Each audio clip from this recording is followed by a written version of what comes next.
Olá, terceira série, tudo bem? Na aula de hoje falaremos a respeito da Lei dos Três Estados de Augusto Comte.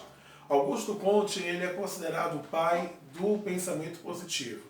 Calma, quando eu falo pensamento positivo não tem nada a ver com aquela ideia daquelas pessoas que ficam vendo sempre o lado bom das coisas. O positivismo não é isso. O positivismo Augusto Comte ele trabalha com a ideia de que o ser humano ele deve parar de ficar correndo atrás da busca do chamado conhecimento absoluto, do conhecimento pleno.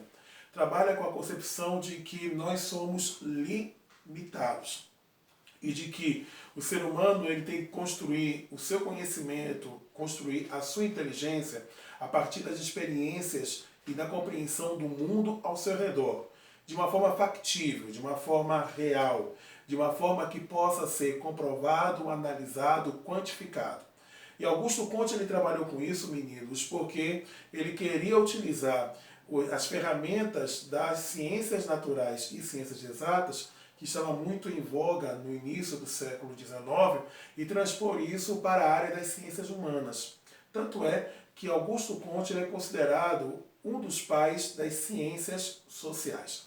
Então, venham comigo, vamos começar a conhecer um pouquinho mais a respeito da mente de Augusto Comte. Essa aula ela é dividida em duas partes. Então, nas duas próximas semanas, estaremos falando a respeito do positivismo de Augusto Comte. Vem comigo. A revolta de Comte. O que significa esta revolta? Primeiro, Augusto Comte ele propunha uma coisa extremamente ousada. Ele propunha a renúncia à pesquisa filosófica de temas especulativos que se lançavam em busca de conhecimentos absolutos, portanto, inalcançáveis. Ele rompe com o pensamento que vigorava desde a época da antiguidade, desde o período dos três pensadores, dos três filósofos da antiguidade clássica, ou da filosofia clássica. Refiro-me a Aristóteles, Sócrates e Platão. Tá certo? Não está na ordem, mas estou me referindo a respeito desses três. Porque o que é que eles tinham em comum? Tanto a filosofia na época pré-socrática, a filosofia socrática, a filosofia platônica, aristotélica, e acompanhando também a chamada filosofia medieval, de Agostinho de Hipona, ou Santo Agostinho, e de São Tomás de Aquino. A filosofia tomista e a filosofia agostiniana. Tanto a filosofia da Idade Média, que está centrada na busca da resposta a respeito do conhecimento, da existência de Deus, quanto a filosofia na época da Antiguidade, todos buscavam a chamada verdade absoluta, ou seja, todos buscavam o conhecimento final, aquilo que poderia ser a resposta para todas as perguntas e indagações do ser humano. E com isso, os filósofos, ao longo dos séculos, eles ficaram pensando, divagando, questionando, fazendo inúmeras hipóteses, diversos questionamentos a respeito de coisas que, na prática, eram inalcançáveis, porque não poderiam ser comprovados de forma empírica, ou seja, não poderiam ser comprovados através da experiência, através da análise do mundo ao seu redor. Trabalhava muito mais com o mundo contemplativo, com aquilo que poderá ser, ou que poderia ser. Trabalhava muito mais com relação à questão de eu acho que é isso, ou eu acho que é aquilo, mas sem ter aquelas bases plausíveis, ou seja, aquelas bases que pudessem ser sólidas, que pudessem ser devidamente comprovadas, não apenas através da experiência sensorial, mas sobretudo através de métodos que pudessem ser os mais isentos possíveis. Aí, no caso, Augusto Comte ele dizia que essa discussão dessas temáticas em busca desse conhecimento absoluto não levaria o homem a lugar algum. Primeiro, porque o homem ele tem que compreender que ele é um ser finito. Isto quer dizer que o conhecimento do ser humano ele é limitado. Ele é limitado, ele tem um ponto final. Por mais que a pessoa seja inteligente, seja aplicada, por mais que ela estude, por mais que ela tente desvendar das coisas, o ser humano ele não vai ter condições de compreender o todo. Ele sempre vai compreender apenas uma parte. Por isso que o Kant ele chega e faz essa revolta, e que na verdade se torna uma espécie de um rompimento do pensamento filosófico até então. Ele propõe que, ao invés do ser humano gastar energia com coisas em busca de respostas que na verdade ele nunca vai obter, ele tem que buscar agora concentrar suas energias, canalizar e tentar compreender o mundo sensível, ou seja, o mundo que está ao alcance das experiências. Tentar entender as leis que movem este mundo físico, tentar compreender as leis que movem a realidade circundante do indivíduo. Então, no caso, a busca dessa realidade circundante compreende na adoção de uma investigação científica das leis naturais e sociais, sustentada em demonstrações objetivamente verificadas na realidade. Ou seja, vai se trabalhar de uma forma metódica, vai se utilizar uma metodologia, vai trabalhar com uma tese que daqui a pouco ela vai ser confrontada com uma antítese para depois virar uma síntese. Aí vocês devem lembrar, professor, isso aí é Hegel. Verdade, é a lógica hegeliana, que no caso, Augusto Comte ele vai pegar um pouco, ele vai trabalhar com o pensamento de Hegel, ele vai estar buscando também algumas concepções que nós vimos com René Descartes. Quando ele fala com Descartes, ele chega e trabalha com o pensamento cartesiano, com a questão da análise científica, ele vai trabalhando com esses pensamentos, ele vai, no caso, juntando para que, através de uma metodologia científica, o ser humano, o indivíduo, ele possa compreender a realidade que o cerca. Seguindo. E aí ele propõe a chamada lei dos três estados.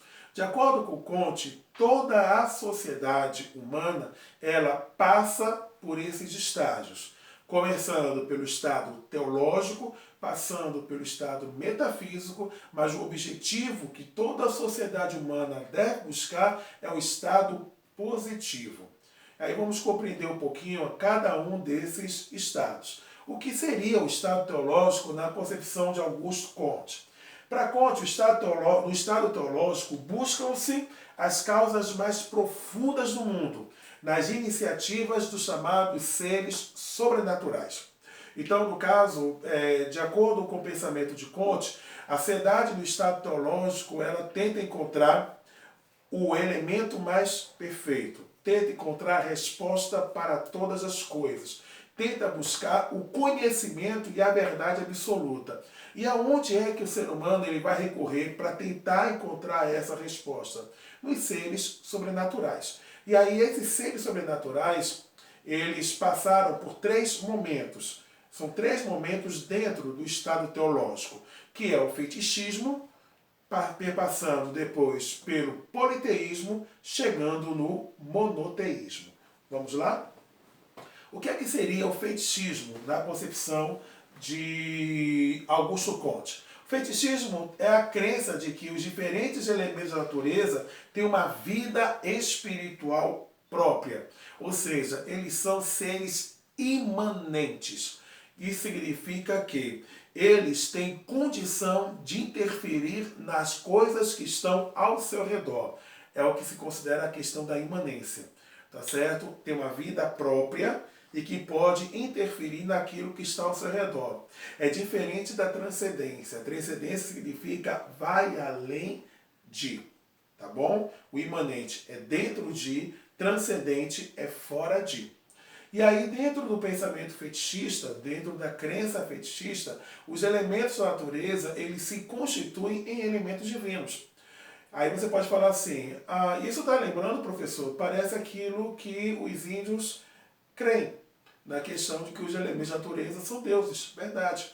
Então, por exemplo, a crença que os indígenas têm, que é chamado pensamento animista, é um tipo de fetichismo.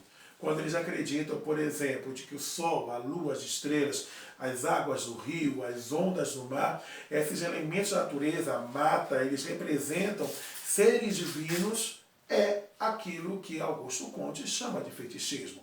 O outro exemplo também de fetichismo é aquilo que nós observamos nas religiões africanas, nas religiões de matrizes africanas, como por exemplo a questão dos orixás.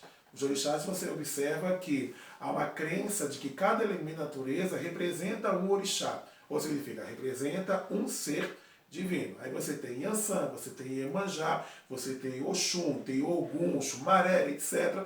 Cada um desses orixás, eles representam um elemento da natureza. O elemento da natureza que tem vida em si. Logo, eles são imanentes. Então, esse pensamento com relação ao fetichismo é a parte mais básica do chamado estado teológico, que logo depois ele passa para um novo estágio dentro do estado teológico, que é o que nós chamamos de politeísmo. Vocês já viram isso em história, que politeísmo é a crença em vários deuses. Mas na concepção filosófica e sociológica, o politeísmo trabalha com a ideia de que a vitalidade dos seres naturais, eles vêm dos deuses. Aí não é a crença de que o elemento da natureza é uma divindade. Agora está dizendo que a vitalidade que encontra-se nesses seres da natureza, nesses elementos da natureza, eles provêm de um ser divino. Ou seja, provém da divindade. E isso aqui se encaixa, por exemplo, na crença, na mitologia grega, em que você tem Zeus como o deus do trovão, o deus dos raios. Tá certo? Então ele é da natureza, trovão e raio, que não é a figura divina. Mas o poder desse elemento da natureza, ele provém de uma divindade. No caso, ele provém de Zeus. Tá certo? Seguindo.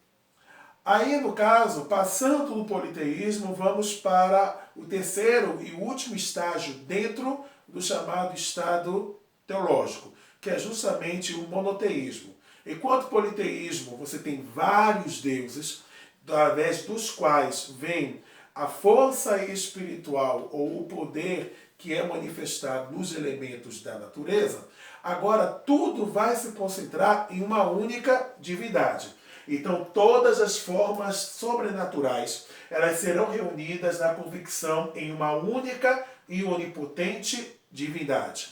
Vida, morte, paixão, amor, ódio, terror, elementos da natureza, elementos comportamentais. Aí você tem sol, chuva, estrela, trovão, terremoto, erupção vulcânica, elementos da natureza. Esses elementos comportamentais e esses elementos da natureza, ao invés de serem concentrados na figura de vários deuses, ou serem repartidos, melhor dizendo, na figura de vários deuses, eles vão estar concentrados em uma única deidade, em uma única divindade. Esta divindade, ela assume uma característica onipotente, onipresente e onisciente.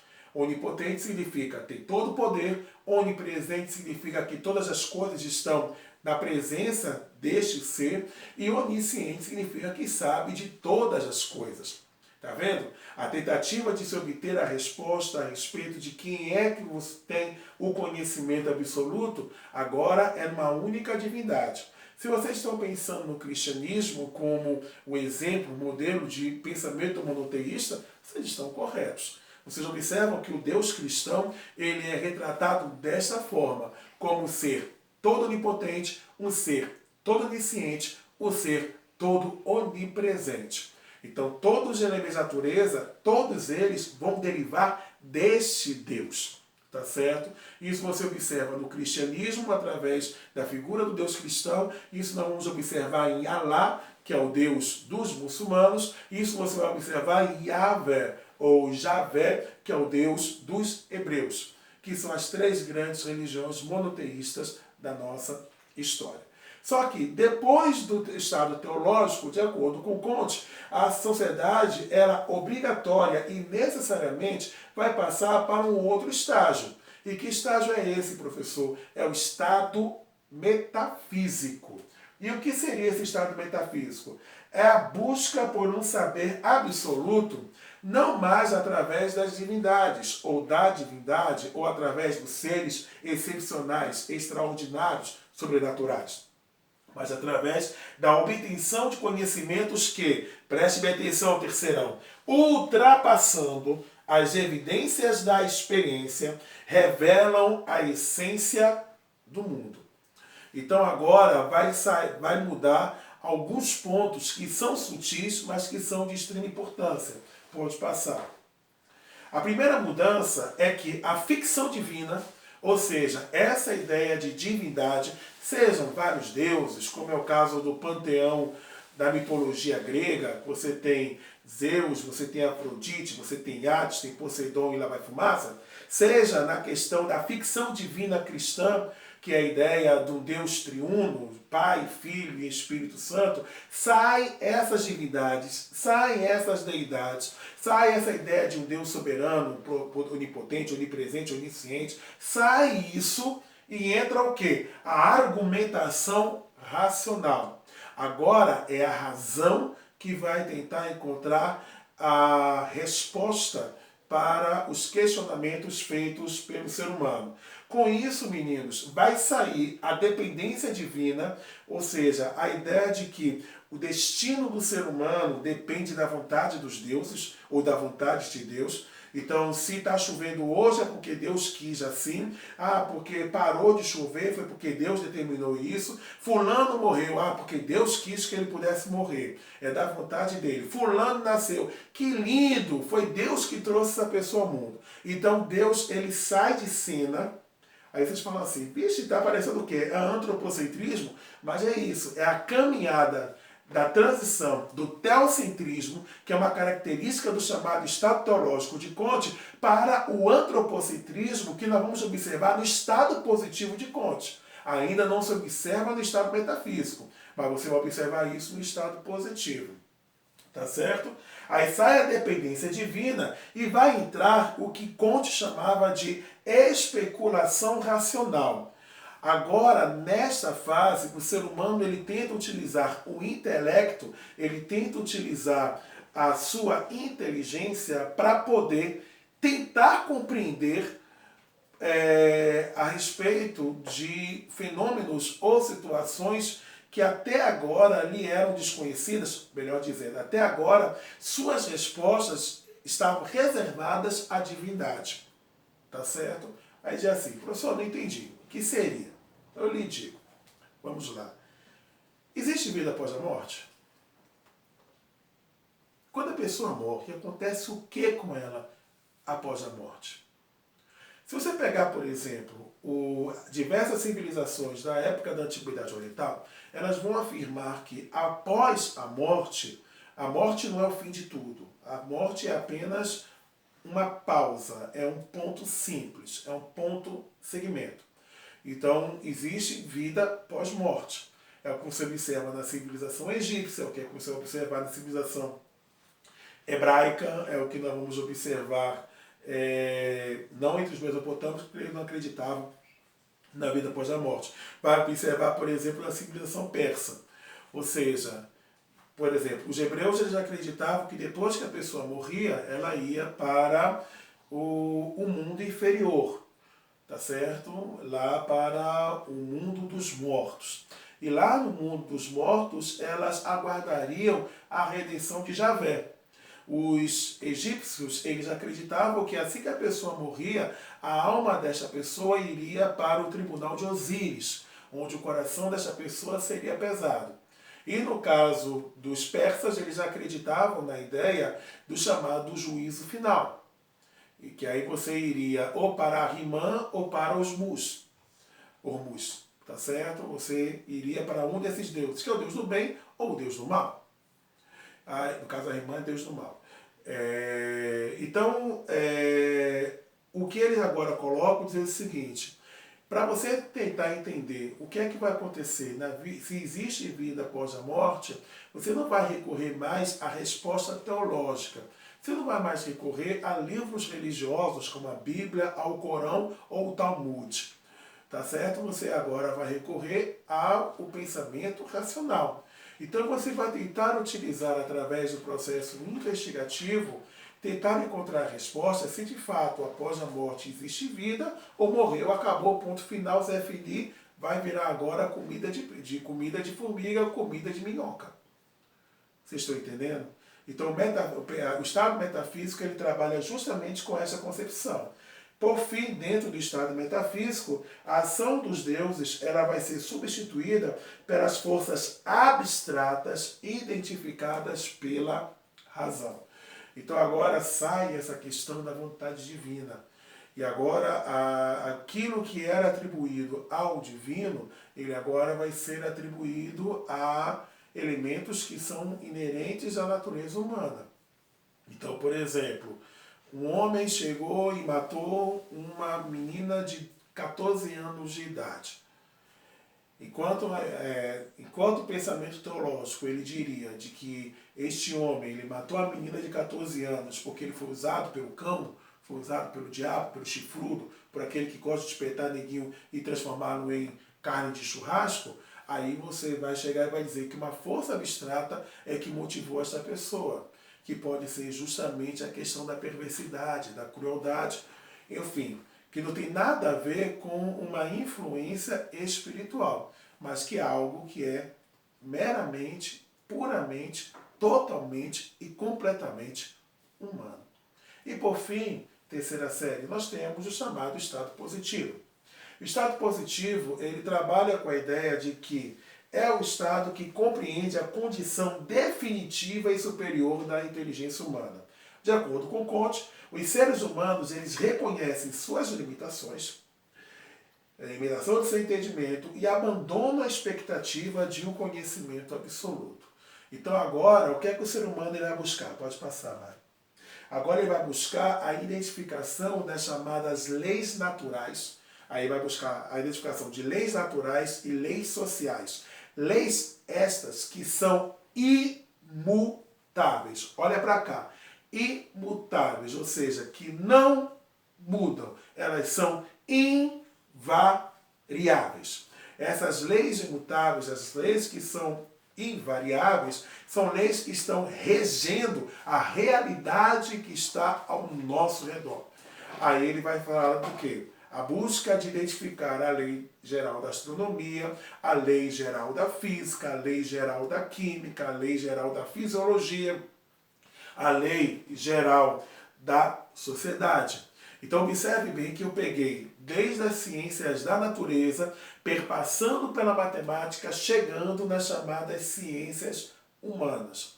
Será que existe uma lei geral para a sociedade? Como existe, por exemplo, a lei geral de astronomia? Você observa que existem leis dentro da física, como a lei da gravitação universal, que ela é invariável. É aquilo desde que o universo surgiu. Quando você pega, por exemplo, a lei geral da química, aí você vai observar que existem determinados fenômenos químicos que eles não mudam, eles são invariáveis. Mas será que nós podemos aplicar isso para as relações humanas, para as relações sociais? A resposta desse questionamento eu trarei na próxima aula. Um grande abraço para vocês.